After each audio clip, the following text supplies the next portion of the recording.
So, this is a question that I've been getting a lot lately. Are we using AI to actually learn and understand concepts, or are we just using it to get quick answers so that we can move on to the next thing? I think it's both. I think it really depends on what you're trying to do. There's definitely a danger in using AI to just get quick answers and not actually learning the underlying concepts.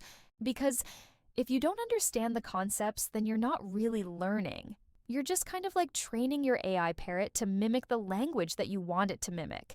And that's not really true learning. But I think there's also an opportunity here to use AI as a tool to help us learn and understand concepts faster. So, for example, if you're using ChatGPT to write your essays, that's probably not the best use of it because you're not really learning how to write an essay. You're just using the AI to do the work for you. But if you're using it as a writing partner where you write an essay and then you ask ChatGPT to review your essay and give you feedback, that's a much better use of it because you're actually using it as a tool to improve your writing. It's the same with math. If you're using ChatGPT to do your homework problems, that's not very helpful because you're not learning anything. But if you're stuck on a math problem and you ask ChatGPT to explain it to you, then you might be able to understand it, and then you can go and do the rest of the problems on your own. I think the key here is to be aware of the difference between using AI to get quick answers and using AI as a tool to help us learn and understand concepts. And I think the more we're aware of it, the better we can use AI to our advantage. One way to do that is to use AI to break down complex concepts into simpler terms. For example, if you ask ChatGPT to explain quantum mechanics in simple terms, it will do it. It'll break it down and it will give you a simple explanation of it. That's something that we humans can't do as easily.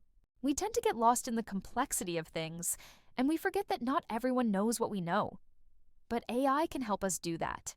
It can help us break things down into simpler terms and make them easier to understand. Another way to do that is to use AI to personalize the learning experience. For example, if you ask ChatGPT to create a personalized learning plan for you, it will do it. It will ask you questions about what you want to learn, and then it will create a custom learning plan for you. That's something that we humans can't do as easily because we don't have the ability to process information as quickly as AI, and we also have our own biases that we bring to the table when we're trying to create a learning plan for someone else. But AI doesn't have those biases. It can create a truly personalized learning plan that is tailored to your needs. And I think that's one of the great things about AI. It can help us do things that we couldn't do as easily ourselves, and that includes learning new concepts.